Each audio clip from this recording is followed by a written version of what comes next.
Support comes from the Missouri Forest Products Association. Missouri produces wood pallets, railroad ties, white oak barrels, hardwood floors, and more. Details on the variety of products made in the state are at choosewood.com. This is St. Louis on the Air from St. Louis Public Radio. I'm Elaine Cha. In 2019, Wayne Lozier and a partner drove from Louisiana to St. Peters, Missouri. The trip had a very specific purpose: to capture Rebecca Carmen and take her back to Louisiana to face 2 misdemeanor charges in court. Now, if the word capture comes across as odd, it is and isn't. Bounty hunters get paid to track down and capture people who violated a bail bond agreement. Bounty hunting is a legit job with licensing requirements. It's also a job where use of force, including tasers, isn't uncommon. But what Lozier and a partner did with Rebecca Carmen 4 years ago was not just fugitive retrieval. It was, according to a jury, a kidnapping. And it was all caught on video. Here to discuss that cross-state story of bail, bounty hunters, and body cam footage, we have Katie Kull. Katie is a St. Louis Post-Dispatch reporter who chronicled the case in a front-page story this Monday. Katie, welcome to the show. Thanks for having me. So you covered this trial all last week. Now, before we get to the details, the idea of a bounty hunter almost comes out of like an old Western, or as we said, a Cowboy Bebop. What does it mean to be a bounty hunter today? Sure. Well, basically what it means is that when you are arrested for a crime and you are booked into jail, and you get a cash bond amount, you may hire a bail bondsman to come and post your bond, and you will pay a percentage of that amount, and in exchange, you will get released, and they will post the rest, and you will get released. But as a part of that, you agree that you will show up for court as required. Now, some of these bondsmen are bounty hunters, but then there are also independent contractor bounty hunters that will go after people who don't show up for court and bring them back into jail. Mm-hmm. And that is a legitimate job and is something that is entirely legal and licensed by the state. Yeah. And what does it take exactly for a bounty hunter to come after you? It's just not showing up for a court date? And a warrant being put out for your arrest. Because basically when that bail bondsman posts your bond, if you don't show up, they will have to forfeit that to the court. And so it's kind of an insurance policy. Mm-hmm. If they can bring you back, then they're protecting their investment. That's their argument. So it is transactional then? It is transactional entirely. And what is it that bounty hunters are allowed to do? Are they like cops, and in what way are they not?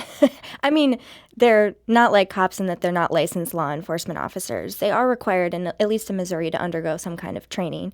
I'm not exactly sure what that entails, but they are required to go through training.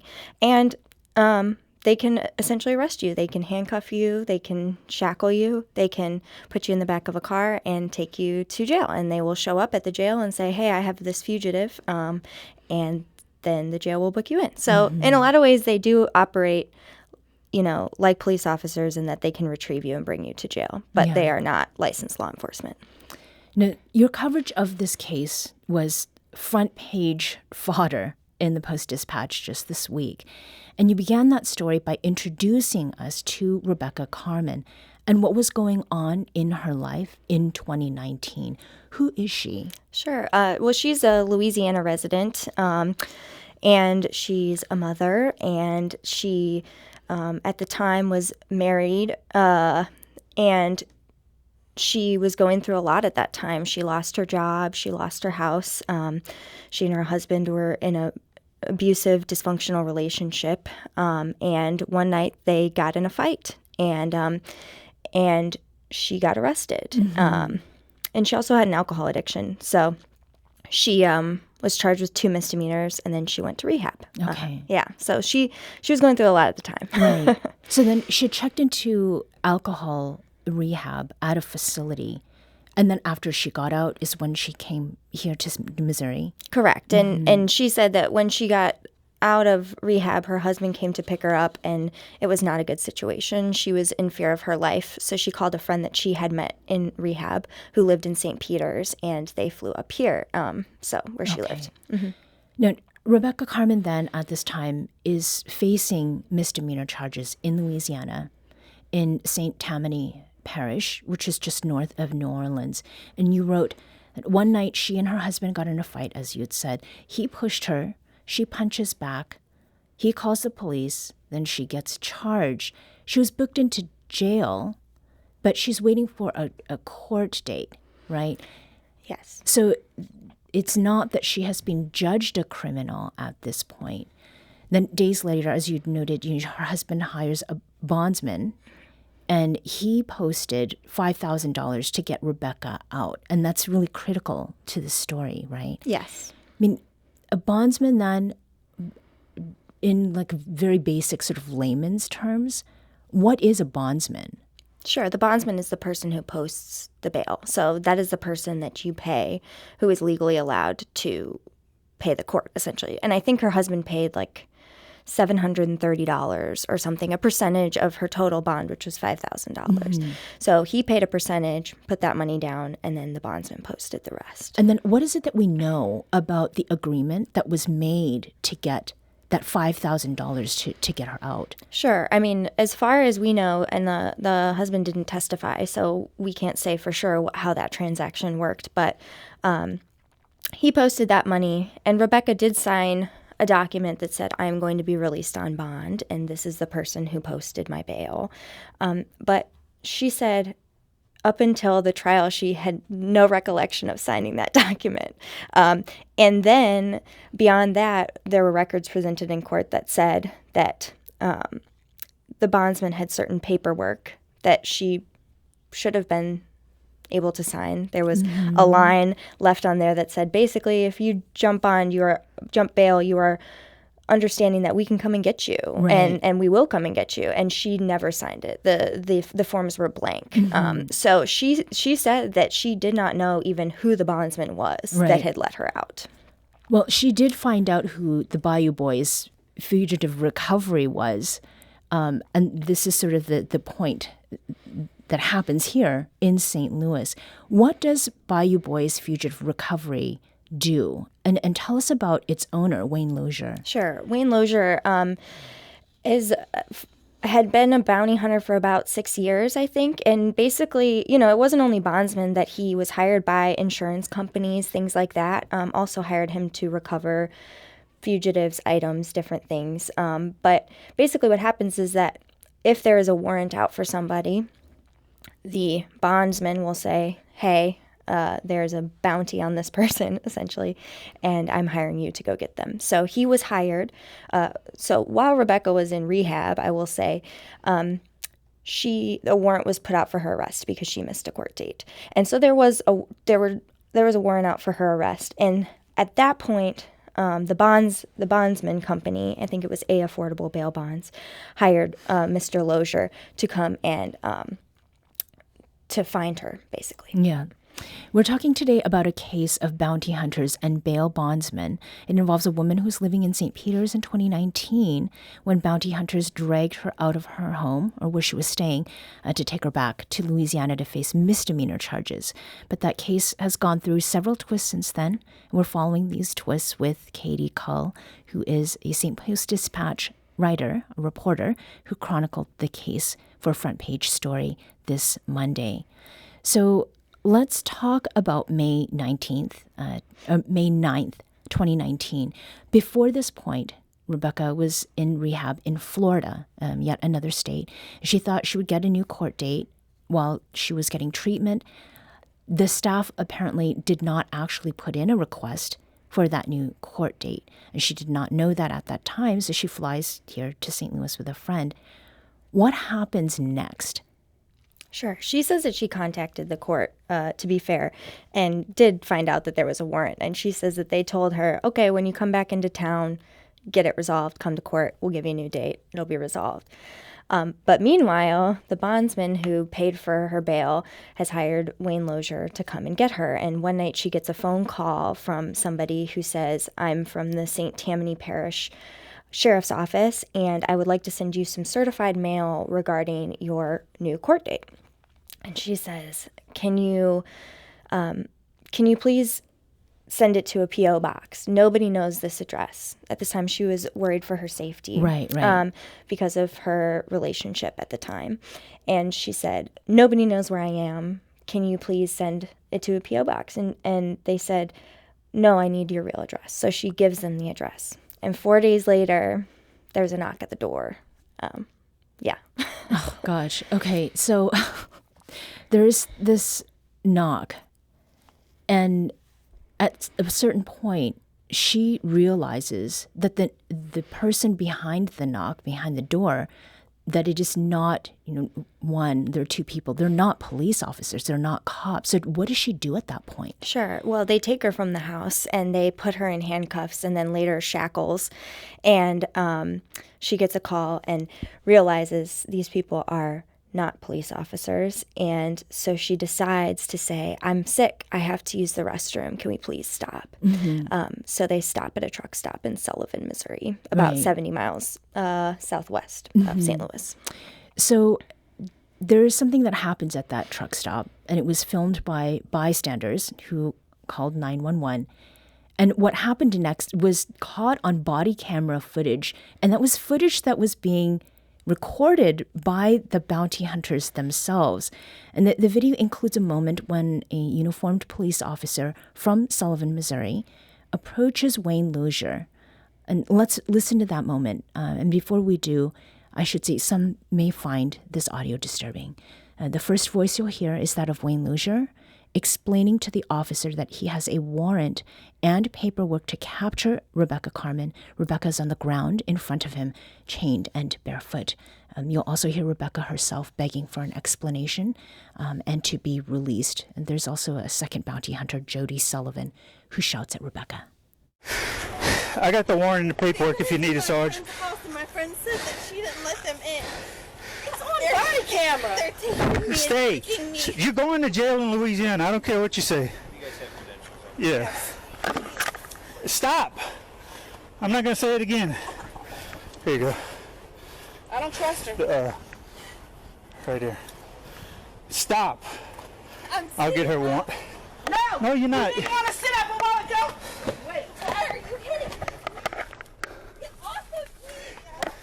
I'm getting up. That was body cam footage audio. It was taken May 9th, 2019, and posted by the bounty hunter group Bayou Boyz Fugitive Recovery. I mean, Katie, what was it like to see that video for the first time? Sure. I mean, it's upsetting. Somebody's begging for help. And before that video, before that clip, she was tased 3 times, and that was also caught on body camera. But, throughout the entire time, Wayne Lozier maintains that he did nothing wrong and that he was simply doing his job and she was resisting. I will say that. But yeah, it's upsetting, of course, to watch somebody on the ground shackled and confused. Yeah, clearly. and there are police there. I mean, what do the police do? Sure. The Sullivan Police Department officers that arrive at the scene essentially tell her that, no, you have to go with these people. They have a warrant for your arrest. You are wanted out of Louisiana and you have to go with them. And at one point the officer says something like, these people have a lot of money on the line and you need to go with them. And they had the credentials. They had their Louisiana bondsman license, surety recovery agent license. And we hear Rebecca say that the bounty hunters identified themselves as police, which they deny. What do we know about that? Did they present themselves as cops? No, they didn't. But I think, your brain fills in things. So I think she had just assumed that they were because they were dressed like it. I mean, on the video, they're wearing cargo pants, utility belts. They look like police officers. Okay. Mm-hmm. So the officer who responded to the scene, you reported that basically he told Rebecca, if you use a bondsman, these people, they can hold you. I mean, was there really nothing that police could do at that point? I mean, she's obviously in distress, and people around they're also alarmed by what they're seeing. Yeah, I'm not necessarily sure, I mean, clearly the officer believed that they were allowed to take them. Now, meanwhile, I will say, while this is all going on, there's another officer in St. Peter's who is doing a lot of research about the law regarding bail bondsmen. So he's kind of figuring out whether they do actually have the authority to do that or not. Okay. But this officer does not know that, and he believes that they do have the right to take her. Right. And the officer back in St. Peter's is Jeffrey Atkins? Yes. Okay. And what was he doing? And what happened after? Sure. So when Rebecca was taken from the home in St. Peter's, the friend that she was staying with called the police because she didn't know what was going on either. And Officer Atkins was on patrol that morning, and he showed up. And he, I guess, got an inkling that something may be wrong. So he started doing research, and he looked up the laws of Missouri about what bail bondsmen are allowed to, or what surety recovery agents are allowed to do. And so at one point, he was the one who basically informed Rebecca in the car that the people she was with were not police officers. Oh, gosh. Okay. So, I mean, why didn't Wayne Lozier have a license? He believed he didn't need one. He had done research online, apparently, and looked up the laws and saw some article that said that there were no laws regarding surety recovery agents in Missouri, so it wasn't a problem. And that's what he believed and maintained throughout the trial. Right. So then when we get to October 2021, Wayne Lozier, this bounty hunter, and Jody Sullivan, who's the partner with him, they're indicted on charges of kidnapping and conspiracy to kidnap. What exactly were they accused of? Sure. And I think a lot of that stems from Officer Atkins and his discoveries that he made. He basically found that Missouri law requires you to be registered in the state of Missouri as a surety recovery agent in order to arrest a fugitive, basically. And he also found that you have to call the police before you do one of those recoveries. And the prosecutor noted in trial that actually that was also a requirement in Louisiana as well. Okay. So that's actually a fairly common thing where you have to notify the police before you show up. So he found out that they did not have a license, and because they were not licensed, it was kidnapping, and they took her over state lines, which made it a federal crime. They took her into Arkansas first and then into Mississippi. Okay. So they covered a lot of ground in that time. And how was it that Wayne Lozier responded to the charges? I mean, he thought that he was licensed to do what he did. What happened after that? Yeah, he was licensed in Louisiana, so that was true. That no one was disputing that. But he continued. He was released on bond, and federal prosecutors alleged that he continued to try to arrest fugitives and carry a gun even afterward, which put him back in jail awaiting trial. So as the court's reporter for the Post-Dispatch, you are there at the trial. You were there last week. What was Wayne Lozier's defense? His defense was that he didn't believe that he was doing anything wrong and that it was a pretty minor technicality that turned this into kidnapping, essentially, which it is. It is. So. And it's something like, it's $150 to get a license? Yeah, $150, and you have to complete at least 24 hours of training, submit to a background check, and submit an application. And a lot of those hours, I will say, are transferable. So if you are licensed in another state, a lot of times, it's a lot easier for you to get licensed in Missouri. Yeah. So, yeah. So you spent a week there. I mean, what was the atmosphere during that trial like? There were a lot of people watching. I think a lot of people were curious. It was a really interesting trial, and it was riveting because you were along for the ride, essentially. Wayne Lozier filmed the entire thing on his body camera, and at one point he said something like, "I do this so that people know I'm not breaking the law." And he turned over his body camera footage to the police. So they had that voluntarily. They didn't need to seize it or anything, which I think speaks to how much he believed that what he was doing was right. And yeah, it was just riveting to watch because you were essentially along for the ride, watching Rebecca in the back of the car, listening to their conversations. And it was also kind of harrowing because she was clearly terrified. Yeah. I mean, imagining something like that happening and then not knowing who the people are, like really knowing who the people are, that I don't know how a person sort of gets over something like that. It took just an hour and a half on Thursday for the jury to find Lozier guilty of both charges, which were kidnapping and conspiracy to kidnap. Did that surprise you in any way? I never predict what a jury is going to do because every time I try to, I'm wrong. So I don't know if I can speak to that. Okay, so no betting on that. And was Wayne Lozier there? Yes, he was there. He was there the whole trial. And how did he comport himself? I mean, he sat there like most defendants, scribbling on paper to his lawyers. Watching everything. He, in some parts he's swearing and being pretty abrasive. And that was part of his defense too, is just because he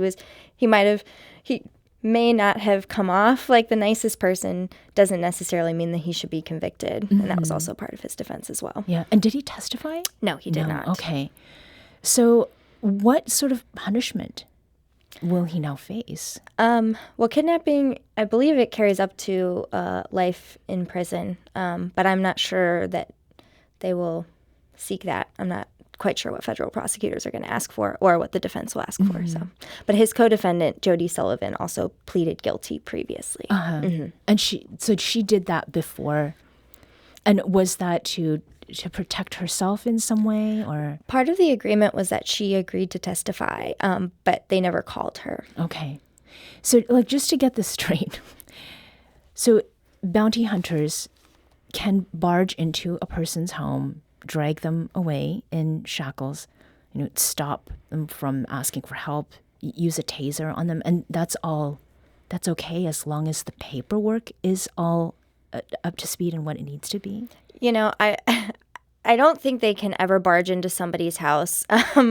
And there was some discussion about whether he actually did that or not. He maintained that he didn't, that she let him in, the friend let him in. Mm-hmm. And so, I'm not actually quite sure about the law regarding that. Okay. But in terms of taking somebody away across state lines, as long as you're licensed, as far as I understand, yes, you can do that. Okay.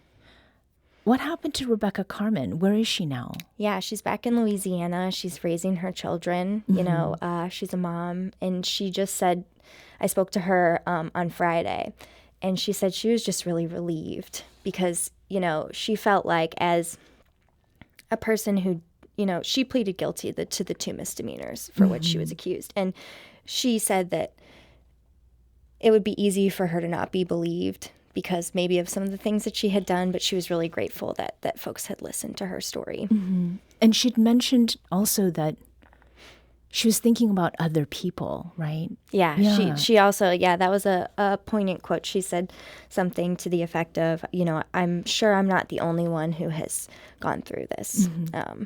And I thought that was interesting. Okay. And Wayne Lozier made how much money? Oh, yeah. $771, I think it was, and 5 cents. And that's with a hotel. So I think actually it was $500. Okay. And I'm not sure if he split that with Jody Sullivan or not. I should have asked, but yeah. So, I'm not sure whether it was worth all of that.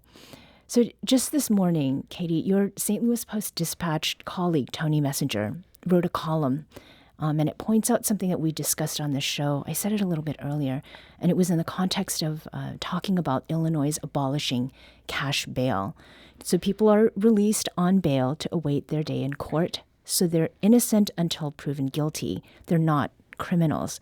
And Rebecca Carmen was not a criminal when Wayne Lozier and Jody Sullivan took her by force.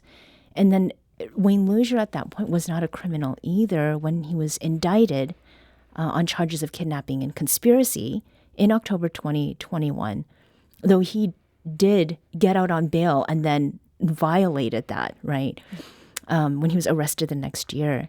So after being through that trial and writing this story, was there any one thing that left you kind of both shaking and scratching your head at the same time? A little bit. I think it did kind of show me, at least, a part of the legal system that I had never really thought about much before. And I don't think a lot of people think about, bail bondsmen and bounty hunters very often. And so that was certainly eye-opening, and it was really interesting. And Yeah, and there are broader questions which someone like Tony raises as well. Yeah. Are you interested in learning more about it? Without a doubt. Okay. Yeah, it's fascinating. Katie Kull is courts reporter for the St. Louis Post-Dispatch. You can find a riveting story about bounty hunting that was actually kidnapping at stltoday.com. Katie, thanks so much for talking with us. Thanks for having me.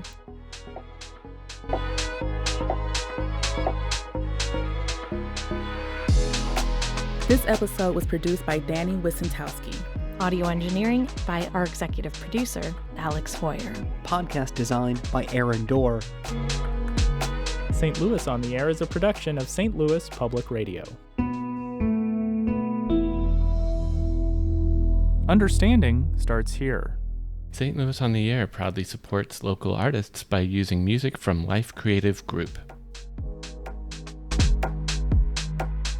Do you find yourself regularly listening to episodes of St. Louis on the Air?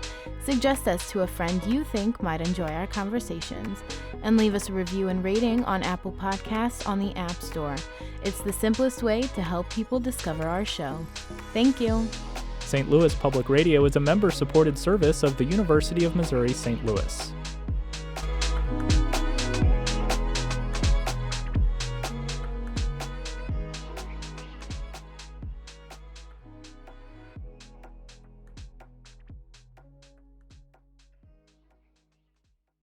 Support comes from the Missouri Forest Products Association, committed to conservation and careful management of the state's forests to make them more resilient and better habitats for wildlife.